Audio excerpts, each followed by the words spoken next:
Welcome back to College Hill Farm. Well, you saw the title. I'm going to put on my prognosticator's hat and give you my prediction for what's going to happen in the U.S. in 20 years. Now, my prediction is based on my point of reference, okay? Your point of reference might be different. First thing, why is this important? Well, it's important to preppers because they need to be prepared for what's coming in the short term and in the long term. Now, as far as political, I don't care what your political views are, the U.S. has had an economic downturn every 4 to 7 years. It's like clockwork. Every 4 to 7 years, the U.S. has an economic downturn. Okay? It just so happens that the economic downturn that we were supposed to have about 2020 happened to coincide with a pandemic. So here we are at 2025. We're 5 years in. Anytime we could have an economic downturn. No president has ever been able to change that. Okay? Democrat or Republican. So every 4 to 7 years we have a downturn. Sometimes we've gone 8. We call them recessions or depressions. You know, they just happen. So we're going to talk about where I see the U.S. 20 years from now. I'll probably be dead and gone. I'm 61, so 20 years from now means I'm 81. And my tongue will probably be lolled out in the nursing home if I'm still around. But if there are any nursing homes, just saying. All right, let's talk about it. Now, for the next 20 years, I see the U.S. continuing to grow, but very slowly. Right now, I think China and India are going to be the growth producers in the world economy. Okay, China and India are going to be the growth producers. The reason I say that is the Chinese worker, from the time that American companies started fleeing the U.S., from the time the American companies started fleeing the U.S. for cheap Chinese labor, what happened was that the Chinese had a very low labor cost, 50 cents an hour. Now, they've gone up 4 times or 5 because Chinese labor cost is $3.50 or $4 an hour. So their economy is growing faster because they've got 1 billion people making $4 an hour. Okay? So instead of making 50 cents an hour. So their economy has been growing faster. I think last year the Chinese economy grew at 7%. India grew at 6%. The United States grew at about 2%. And that's where I think the United States is going to stay for the next 20 years, between 1 and 2.5% growth. And the reason I do that is because, number one, we have a very aging population. Okay? Our birth rate is 1.6. Okay? 1.6. So every couple out there is having 1.6 babies.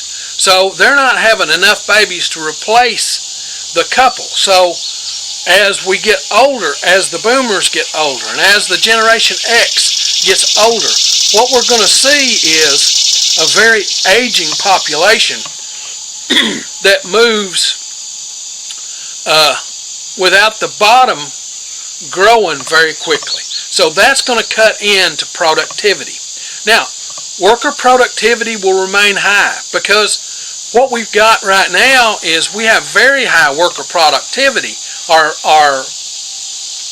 productivity has made a good upward graph as we've done these things. Okay? I wish minimum wage had followed with our productivity, but it didn't do that. And that's why wages have been stagnant. But I predict that wages will unstagnate some, because what we're going to see is people wanting to do more, because the young people are not going to be able to buy homes and that kind of thing, and that's going to be a big deal for them. But if they have a smaller population, as the boomers and the Xers die off, there'll become homes available. So maybe the home prices will come down. So I'm just waiting to see that. Now, AI may dramatically increase worker productivity. If AI increases worker productivity a lot and causes our GDP to rise faster, we might see a 3 or a 4% rise in GDP. Okay? But I don't predict that. I think we're going to see 1, maybe 2% rise each year, and that's going to be the best we can get. In some of those years, now recessions happen. Like I said at the beginning of the video, recessions happen. Every 4 to 7 years, we get a downturn. And there's no president, no Congress that's been able to do anything about that. It just happens. So, and there are a whole bunch of reasons why it happens. But it always happens. It always happens. Economic recessions have always been a thing. So they are going to continue to happen every 4 to 7 years. So you can look for that to continue the process. Okay. Aging is going to reshape the way our country is. By 2045, 1 in 5 adults will be over the age of 65. Okay, 20% of our population will be over the age of 65. And it may even be 21 or 22%.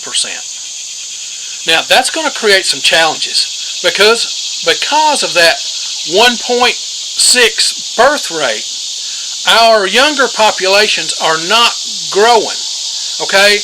This is a finite planet.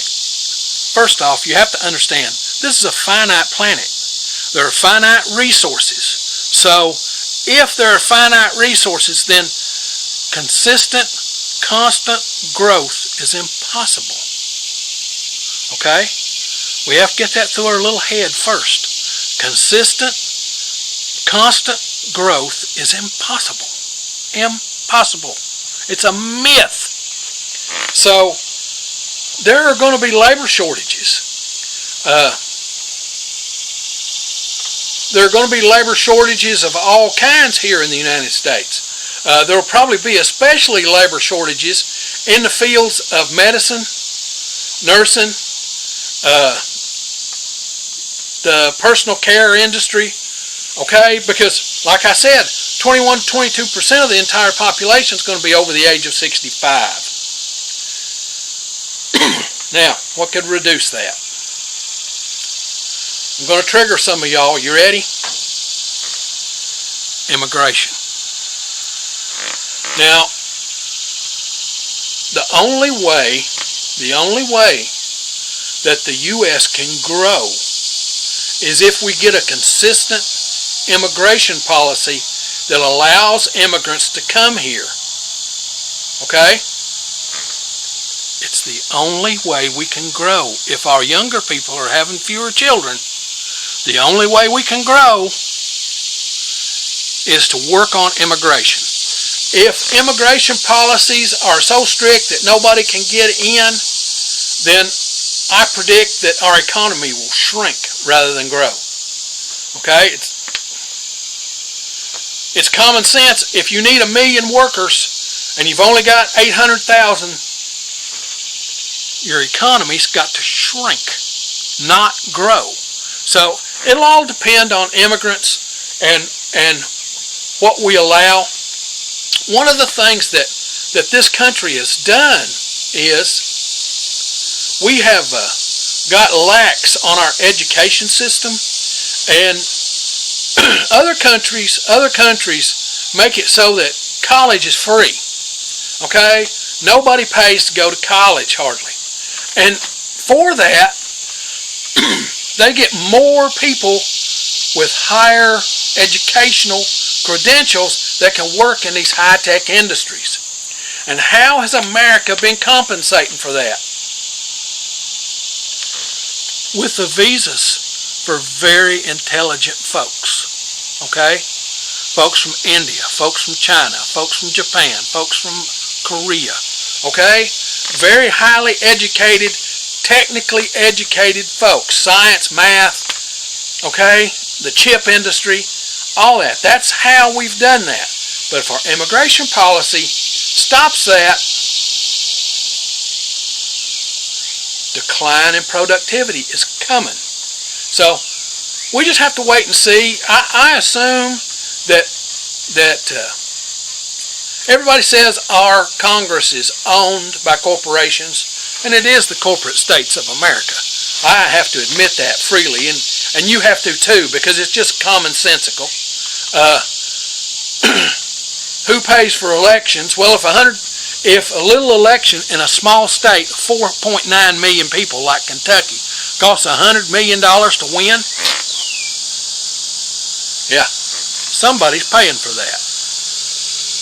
Okay? Somebody's paying for that. So we're the corporate states of America, and I imagine that the corporations will put pressure on Congress, and Congress will come up with an immigration policy that does what it needs to do. Maybe they'll even come up with a free college education. We just have to wait and see if they will come across with that. All right. Let's talk about the companies that will open new plants. Apple announced that it will open a new glass plant. And it isn't a new glass plant, it's just an expansion of the current glass plant here in Kentucky. $2.5 billion, I think, is their expansion. But what they're going to invest in is automation. Okay, think about it for a minute. They're going to invest in AI and automation. So AI could trigger a big gain in manufacturing. So if AI triggers a big gain in manufacturing here in the United States, the gain isn't going to be for low-skill employees. All right? The gain's not going to be for low-skill employees. AI and automation are going to take those jobs. It's going to be the high-skilled employees that can work with AI. It's going to be the trucking industry.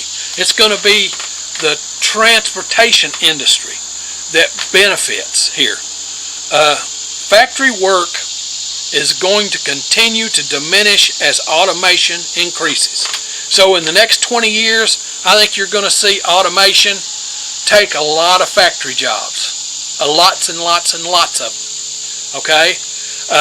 But you're going to see new, higher skill level jobs produced. So retraining's going to be essential. And there's a lot of folks that can't retrain. So what's going to happen to them? I haven't got a clue. Okay? I haven't got a clue. Some of the billionaires have floated something called a minimum basic income and some different things. I don't know how that will go. All right? But I do know this. As the level of income rises around the world, ours is probably going to drop so that it equals out. We are in a global economy, whether we want to admit it or not. So AI is going to greatly impact low-skill industries here in the United States. Of course, we don't have many low-skill industries because they can go to China or they can go in Vietnam. Low-skill industries like sewing and that kind of thing, they pay them $1.60 an hour. Okay? $1.60 an hour, maybe $20 a week, $30 a week. They can't compete with that in the U.S. even if the tariffs are 100%. They still do better in Vietnam as a corporation. So those jobs are not coming back to the U.S. no matter how many tariffs our president puts on. And it's just a fact. It just can't happen. So the U.S. could close its borders to everything and not let nothing in and say we're going to be self-sufficient, but right now we don't have the manufacturing to be self-sufficient. Most of our inputs come from out of the country. So AI is going to be the way of the future for coming industry to the United States. Okay. The next thing on the horizon over the next 20 years is going to be debt. One of the main reasons that young people are not having children is because they're laden with so much student loan debt. Some of their student loan debt is higher than it would cost them to purchase a home. And they made that debt when they were 18 years old, 19, 20, at the youngest time in their life. The average bachelor's degree now costs between $45,000 and $65,000. Okay? That's right at every $10,000 is $108 of student loan debt, $108 a month. So a $60,000 one times 108, 6 times 8 is 48. So 100 times 6 is 100, 148 or $648 a month is what it costs minimum for that $60,000 in student loan debt. So $648 a month is a house payment. Okay, so their student loans are equal to a house payment. So it precludes them from buying a home. The average consumer in the United States can't come up with the money to cover a $400 emergency. Okay, one of the first things I taught my boys is you have to save until you've got at least $3,000 saved up. 3. Now, the way the economy is, 6. You need to save up till you got about $6,000 and always have that in case of emergency. You know, you may have to swap engines in your car, or you just never know what's going to happen. So, that type of debt is going to be crushing down on the folks out there. Then there's our country's debt. Now, who does our country owe their debt to? Well, they owe some to China, some to Japan, some to other countries, and it's in the way of bonds. The U.S. says, okay, you loan us this money, and we'll sell you this bond, and when the bond matures, we'll pay you 5% or whatever. Okay? Does that make sense? That's how they do it. Municipal bonds are the same way. You buy a municipal bond, it's generally insured, so that if something happens, you still get your money back. But you buy a municipal bond and then turn around and they, after 20 years or whatever, they pay you a certain percentage. Okay? So, that's the way the government owes, and they owe our Social Security about $2 trillion. But right now, in the next 10 years, we're going to be about $40 trillion in debt, based on the last estimate. $40 trillion in debt, and the interest at 5% on $40 trillion a year is $2 trillion. Okay? The interest on $40 trillion at 5% is $2 trillion a year. So our entire U.S. budget is $6.7 trillion. And it's running a deficit. That means that we haven't taken in all that $6.7 trillion. Okay? So the debt itself is 30% of our national income. Well, that's about what your house should be. about 30% of your income. So over the next 20 years, if we quit going into debt, which we haven't made the effort to do that, if we quit going in debt, we could pay that down over the next 20 years. Okay? We could pay that down over the next 20 years. But we're running trillion-dollar deficits too.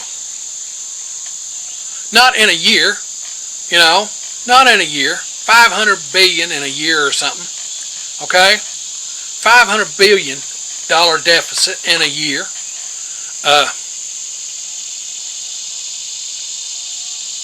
Yeah, that's been happening for about 40 years, 50 years.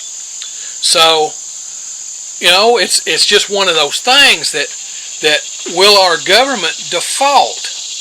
And will we privatize Social Security? I think we're on the road to privatizing Social Security.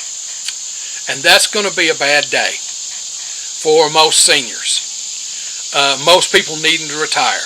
If we privatize Social Security, that's going to be a bad, bad, bad day. So, yeah, there are things that we could do to make Social Security solvent. I think it's solvent completely up to 2034, and then it would start going down. So we'd have to do something between then and now, but there's several proposals that would fix that. It's just if our Congress and President ever have the political will, and I'm talking about both parties. Neither party's had the political will to do it so far. Okay? Neither party's had the political will to do it so far because they're owned by the same 500 corporations. All right? If you ever get a chance, look at the donations and see who's donating to who. Okay? When you look at it, you'll see that this corporation is donating to the Republican Party, and this corporation and the same corporation is donating to the Democratic Party. This year they may be donating more to the Democratic Party. Next year they're donating more to the Republican Party. Pay attention. Okay? They donate to both sides. And why do you donate money? You know. I don't have to tell you. Now, in the next 20 years, we are going to see more onshoring of certain technologies. It's a national security threat, okay? If we don't make semiconductor chips here in the United States, it's a national security threat. All right? All those smart missiles that we have, all those smart weapons that we use, all the defense spending that we do is dependent on chips. Dependent on it. So if a company, let's say we got in a war, or a war came to us, and we weren't making chips here, how long would we use up all of those missiles and need to build more? Okay? And then the country that's making the chips goes, no, we're not sending you those. No. No, no, no, no, no. Okay? That could happen. So, we should see some onshoring of semiconductors. We need to see some onshoring of advanced alternative energy sources. Okay? We're going to have to see that because fossil fuels are finite. Let me say that again. Fossil fuels are finite. There's going to be a time when oil runs out. There's going to be a time when coal runs out. Okay? They're finite. Or either they're going to kill the planet, one of the two. We're also going to have to onshore our own pharmaceuticals. I noticed that the president has put a tariff on foreign pharmaceuticals. I don't know if that's good or bad. Okay? It would be nice if some of those foreign pharmaceuticals that are being made in other countries were onshored here. That same company could come here and make those pharmaceuticals. They'd have to have the visas for their folks to come over okay? Because without their intellectual property, then they're not going to come. So we have to look at immigration again. Everything's going to hinge on immigration. When this is all said and done, everything is going to hinge on immigration. But I think there's going to be bipartisan support to onshore things like pharmaceuticals and chips and green energy, green technology. I think there's going to be some bipartisan support for that. There's not right now. I don't foresee us staying with that type of thing. I may be completely wrong. Okay, I may be completely wrong, and there is a problem that occurs in the next 4 to 8 years that halts all that. But I'm not even going to go into that. That's a political issue, and I try and stay away from politics. Now, when we look at energy in the next 20 years is going to be a big deal. The United States is going to have to invest in the infrastructure it needs to have a modern energy transport system. Okay? We're going to have to come up with battery technology. We're going to have to come up with solar technology, wind technology. We're going to have to get a reduced dependency on fossil fuels, because fossil fuels are a finite resource. I can't emphasize that enough. In 20 years, oil's not going to be gone. Okay? The need for oil, I'm hoping, is reduced. I think the need for oil will be reduced worldwide, because everybody's starting to see that the transition away from oil and gas and coal is going to be better in the long run. But we have to develop the technologies in order to get us there. I think you're going to see an increase in the number of green jobs. And when I say green jobs, it's going to be in construction. It's going to be in maintenance of solar farms and those kinds of things. I wish we would get away from the solar farms on farm property. You know, we have so many solar farms here in Kentucky that are on hundreds of acres of them that are on top of farm property. Property that could be used for more productive means. I wish we would cover every parking lot with solar panels. I wish we'd cover every roadway with solar panels. Joel don't get what he wants, okay? Joel don't get what he wants. I think we're going to see more corporations wanting to switch over to green energy, because energy costs are going to keep going up. My energy cost goes up every year. It's about $300 a month in the dead of winter for me, for my heat pump. I supplement that with gas, with propane, but and that keeps it below the 300 threshold. Then I have to buy propane, and so yeah. So there are some things that I think we're going to see corporations interested in more green technology to cut their bottom line of energy costs. And then there's our global position. Right now, the dollar is the #1 trading instrument around the world. In the next 20 years, do I see that changing? It could. Right now, the United States controls United States and the G7, Japan, Great Britain, France, Germany, I forget, there are 7 countries there that have an alliance called the G7, and they control about 28% of the world GDP. But China has formed an alliance with Russia, Brazil, India, China, and South Africa. And it's about 4 billion people and there's about 12 other countries that have gone in with them. So they control about 4 billion people, 4.5 billion really. So it's almost 60% of the total global population, and they control about 35 to 38% of GDP right this minute. In the next 20 years, China and India are growing faster than the U.S. So we could see, and folks, I'm just being realistic, okay? I love America. I'm being realistic. You got to be realistic about things. China and India are growing at between 5 and 7%, and we're only growing at 1 or 2%. Now, I don't think China and India will continue to grow at 5 to 7%, but I think they'll clock in at a decent 3 or 4. Okay? So if they continue to grow, their GDP is going to come out and be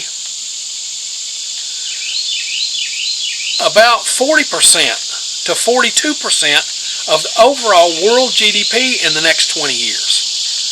That's a huge block when you have 40% of the world's GDP. We may have to go to a different money system to transfer funds in that 20 years. Right now, everything's based on the dollar. Back when the British Empire was collapsing, and they wanted everything to be based on the pound. Okay, they wanted everything to be based on the British pound, but their empire was shrinking. So it wound up that everything was based on the dollar because our empire was growing. Okay, so everything wound up based on the dollar. Well, now our empire is shrinking. The United States had $27 trillion in GDP last year. China had $17.8 trillion in GDP. If you know, I say this stuff, you got a computer in your pocket. You can look any of this stuff up that you want to.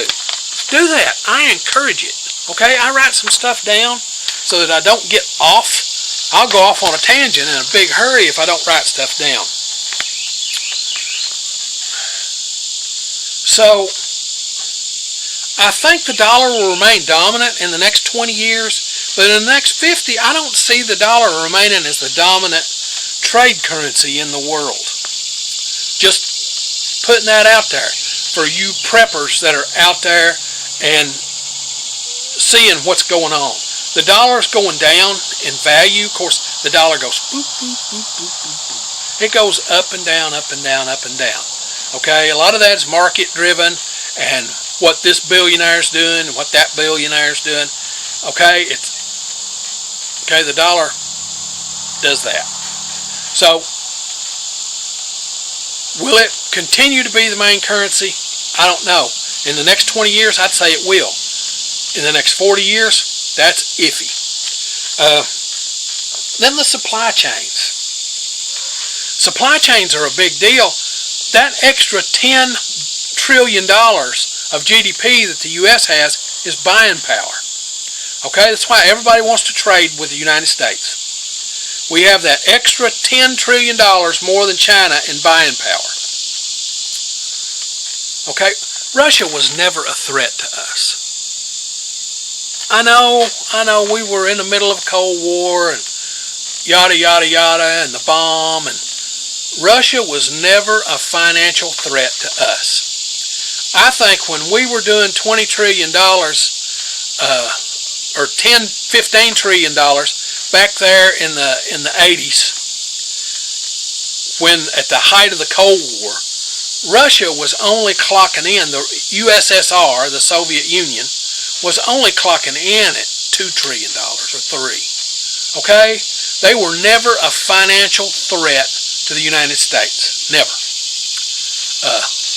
I know people wanted us to think that they were more of a threat than they were. Now, a threat militarily and a threat with the bomb, yeah, it was a threat. But financially, they were never a threat to us. So we're going to see chains. we're going to see the chains of industry, supply chains, change over the coming years. I think what we're going to see, Europe may decline. I'm expecting Europe to decline quite a bit.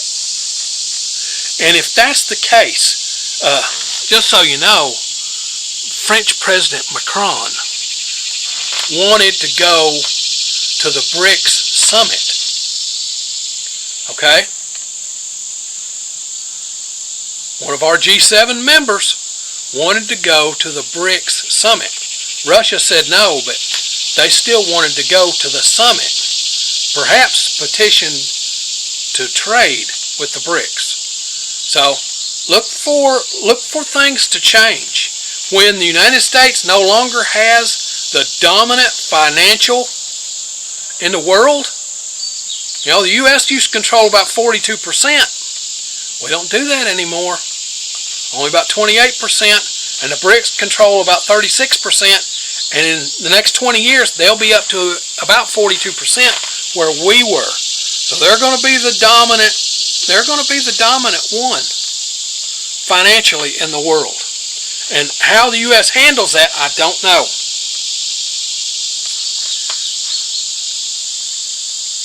I see us having tensions with other world powers. The U.S. still has the largest GDP in the world.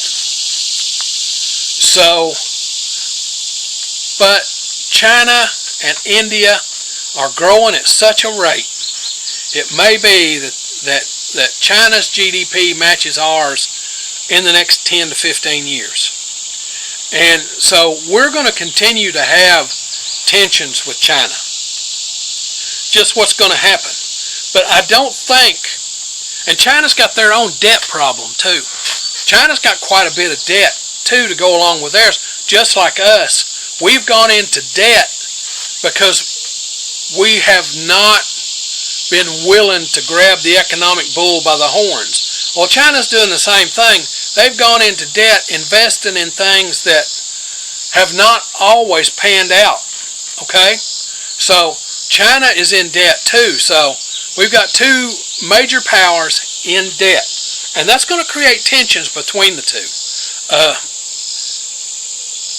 What if China dumped all of its stock? Okay? China could dump all of its American stock and cause a crisis. Alright? But the U.S. could probably dump all China's stock and cause a crisis. You see what I'm saying? There's room for different things to happen between the U.S. and China. Tensions between them for the next 20 years are going to remain. Okay, the U.S. is going to remain at the top of the biotech industry. That's going to be a big thing. The industries of the next 20 years are going to be STEM industries. And when I say STEM, that means science, technology, engineering, and mathematics. STEM. Those are going to be the big driving industries.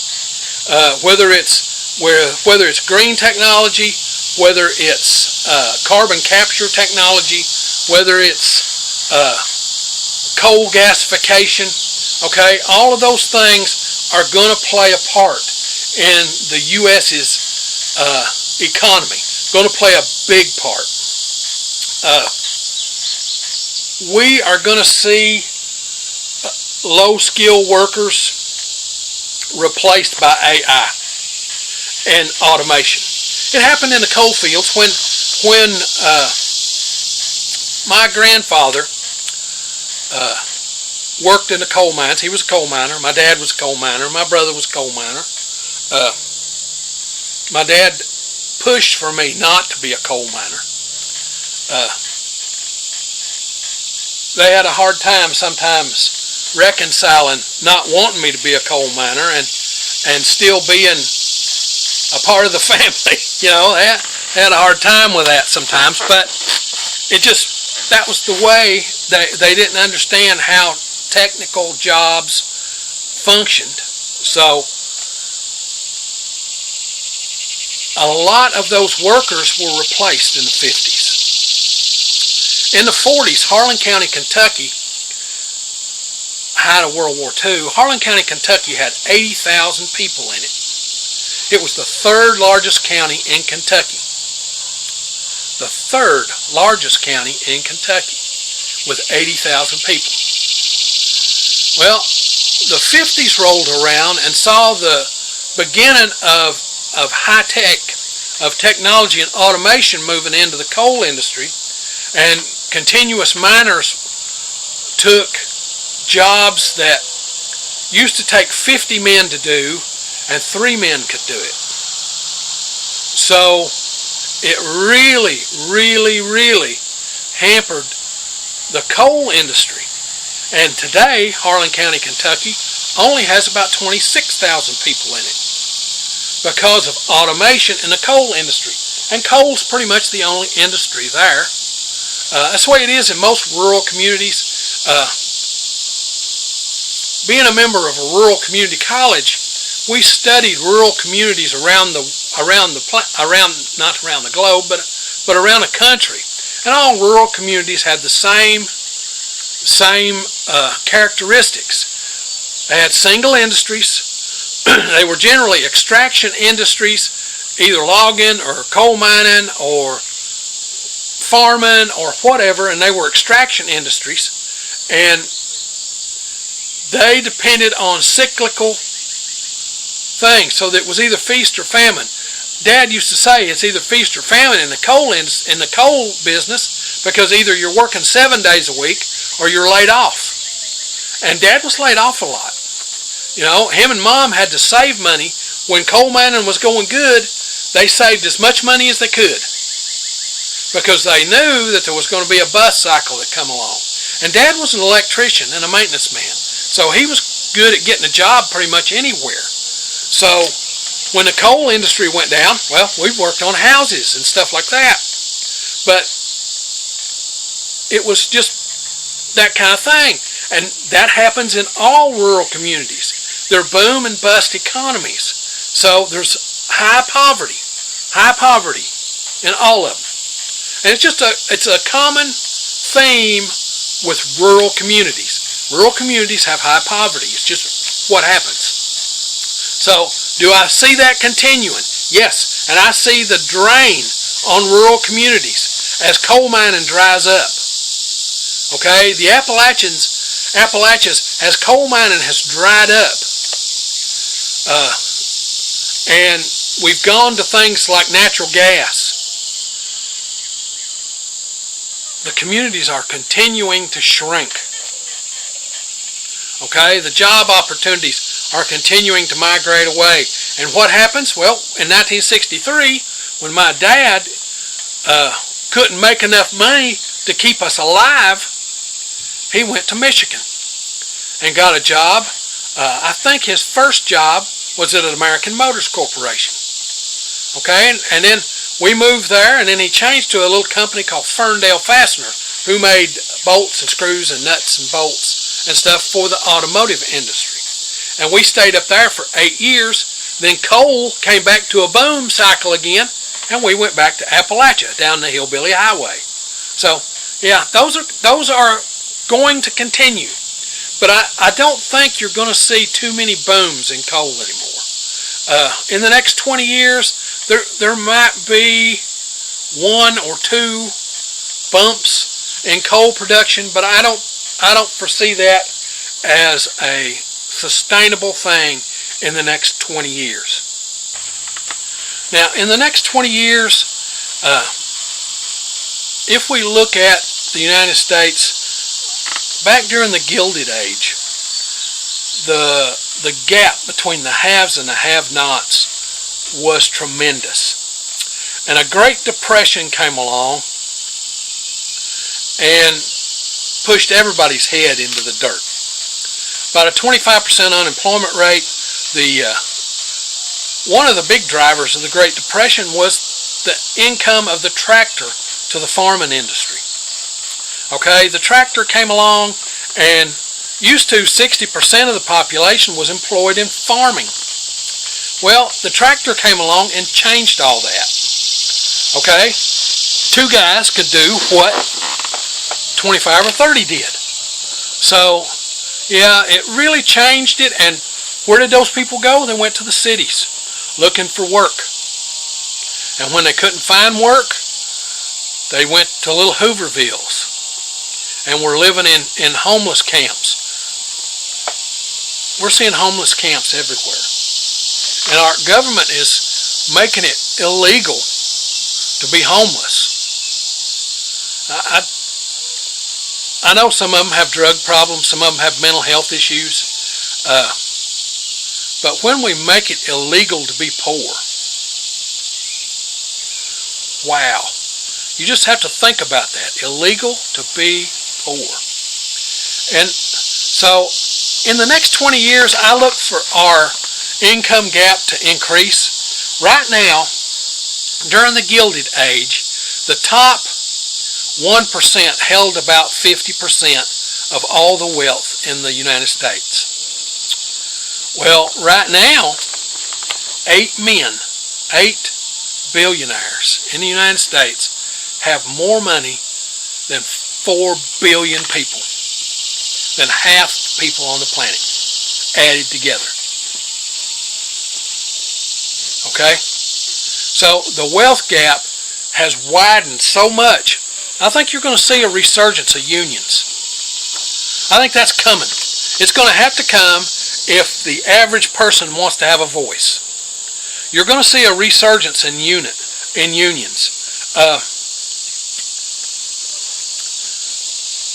I don't see the wealthy giving up too quick about that. They own our government. They just do. They pay for the elections, but there may be a grassroots movement in the next 20 years that will change all that. And they'll start having to pay taxes. They'll start having to pay into Social Security. Right now, a wealthy person, any money above $168,000, they don't have to pay any Social Security on that. They don't have to pay Social Security tax on that. So I assume that that's going to be going up soon. Because, look, let's face it. If you take a billionaire like Elon Musk, he has $4 billion, $400 billion. Okay, he's in line. He'll become the first trillionaire in the next 20 years. You can expect that he'll become the next trillionaire in the next 20 years. And if we took $500 billion from him, what would he have? He'd still have $500 billion. More money than he could spend in a lifetime. So what's happening is the wealthy are hoarding 90% of the U.S.'s wealth, and everybody, the top 10% of the United States has 90% of the wealth. And that leaves the rest of us, the 89%, to suck for it and share 10% of the wealth. Okay? That's got to change, and I think it'll change in the next 20 years. I think you're going to see some universal basic income stuff. They're already talking about it. I don't anticipate it'll be a lot, but I look for that to happen. They may expand some social safety nets. If we don't hit a depression, they might expand some social safety nets, and the wealthier would have to pay a greater part of that. And if we get more unions, right now the right to work laws have really hurt unions, and that was their whole purpose. Right to work laws were always the whole purpose, to hurt unions. And I'm not saying that unions are great.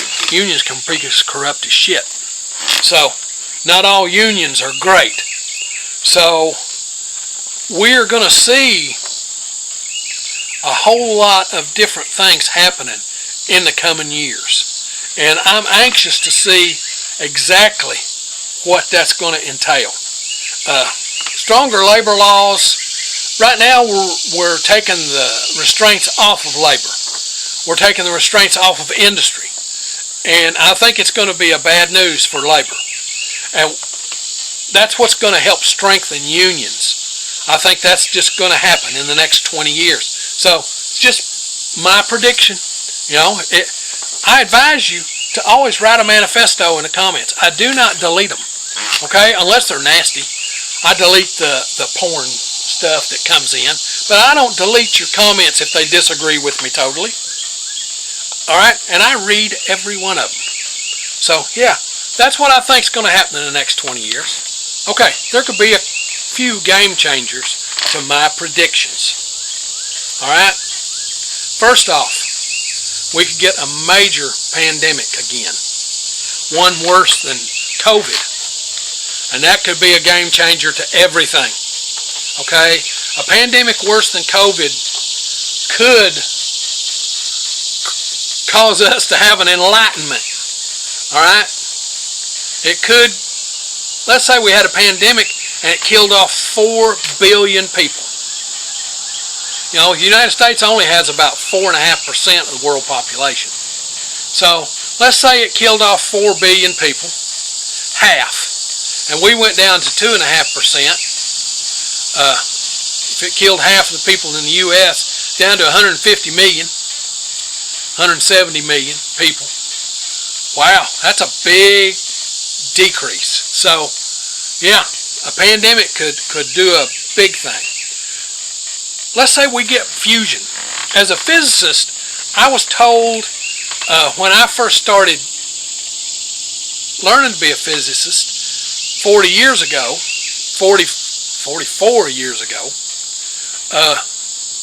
that fusion was 20 years in the future. Fission was 30 years in the future. Then when I got my master's degree, fission's 30 years in the future. Well, we might get nuclear fusion in this next 20 years. Maybe. France got their nuclear fusion reactor to run for 20 minutes. 20 minutes. So, nuclear fusion using seawater could be a game changer for the world.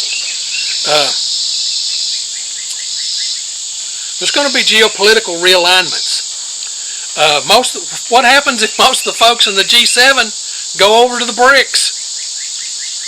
Okay? It could happen. What if most of the folks in the G7 go, the U.S. coattails aren't as big as they used to be. We're going to align ourselves with the BRICS. Okay? And what if Europe banded together and built a European army? Okay? What if Europe banded together and created a European army? Not just a Germany army, not just a France army, not just a Britain or Belgium or Netherlands or Poland okay? What if so that could be a total game changer for the predictions that I've made. And we could get a third party in this country. We need a Labor Party. Bad. We need a Labor Party. Bad. Bad, bad, bad. So, yeah, if we got a Labor Party, that might be a complete game changer too. Now the summary. By 2045, 20 years from now, the U.S. is going to be more automated than it is today. Way more automated. More digital. Okay? I look for money to go away. Alright? I look for us to become a cashless society. I've made videos on it. I look for that to happen in the next 20 years. I think that our government will become more climate aware, but the government's going to get strained, because when 20% of the population is over 65, the government's going to be very strained, maybe 25%.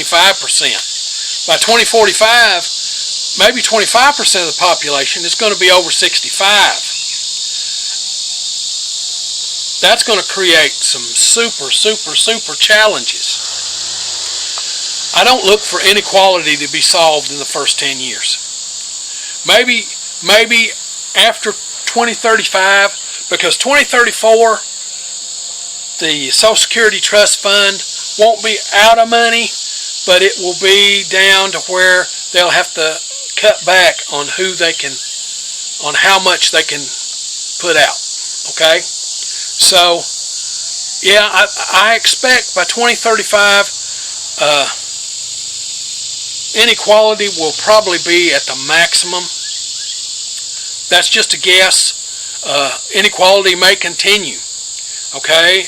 As we may not come up with universal basic income. We may not come up with some other things for poor people. You got to remember, I was a teacher for 40 years, and I'll just tell you, not everybody's capable of moving into a high-tech position. They don't have the education.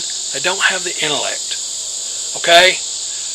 All they can do are manual labor things, and manual labor things are going away. So I don't know where we go with that. All right? I don't know exactly where we go. You may say, well, this, that, and the other. The truth is, if you work 40 hours a week, all right, you should be able to afford a home, a car, and a vacation every now and then. Okay? If you work 40 hours a week, you should be able to afford a home, a car, and a vacation every now and then. That's not too much to ask. Anything less than that's slavery. Think about it for a minute. Anything less than that is slavery. So, yeah, debt's going to be the big determiner, though. If the U.S. doesn't get a handle on its debt and do what they need to do, here we are in debt, $40 trillion, but we're giving $4 trillion to billionaires who don't need it. Who don't need it. Okay? If you've got $10 million, you probably can't spend that in a lifetime unless you do stupid shit. Alright? So that's what's happening. It's a grab. As the American empire declines, it's a grab for everything they can get. It's a really sad state of affairs. So I don't expect anything to happen with income inequality in the first 10 years. By 2035, maybe there'll be a ground roots movement enough that enough poor people get together that they go, hey, we can stop this if we all vote together. So maybe that'll happen. Maybe we'll get a strong Labor Party as a third party to rival the Democrats and the Republicans. The U.S. place in the world will be determined by how well we cope with all of these things. The U.S. isn't going anywhere. I say all the time that our empire is in decline, and some people would say, but America's not an empire. When you have 750 military bases flung all across the world, you're an empire. Okay? Just look at your definition of an empire. You're an empire. You have a military base, and you assert your gunboat diplomacy around the world. You're an empire. So the American empire is declining. Used to we controlled most of the gross domestic product of the world. We don't do that anymore. And that's going to get less and less and less. But we're still a major power in the world. We've got the strongest military in the world. We're spending as much as the next 10 altogether, counting China and Russia, okay, India, all those. We spend 10 times more on our military, or we spend more on our military than all 10 of those added together. The next highest, 10. So, yeah, I assume we'll have to quit spending this much on our military. I look for us to withdraw from a lot of our bases. I think that's going to happen in the next 20 years. I think it's going to have to happen. We very well may get into another gas war. We've been in something I think that history will term as the gas wars. Right now, the U.S. is producing more oil than any of the Middle East countries. So I don't know where we're going to go with that. All of our oil that we're producing, everybody thinks, well, then why isn't our oil not cheaper? Because it all goes into a corporate conglomeration that's global. Okay, we live in a global society. Regardless what you want, globalization is already here. And it will continue to strengthen as the years go by. Now, if you like this stuff, this homestead and do-it-yourself kind of thing, be certain to come on out to the channel and subscribe. We do this homestead stuff every week, sometimes 1, sometimes 5 videos. Just depends on what's going on in the homestead that week. Now, if you hit the little bell, it'll be right up here. When you come to the channel, it'll notify you when we upload a video. We upload on Sundays, Tuesdays, and Thursdays, with the occasional short on Saturday, Sunday, and through the week. Now, it's time for me to get on to the next thing. I love y'all.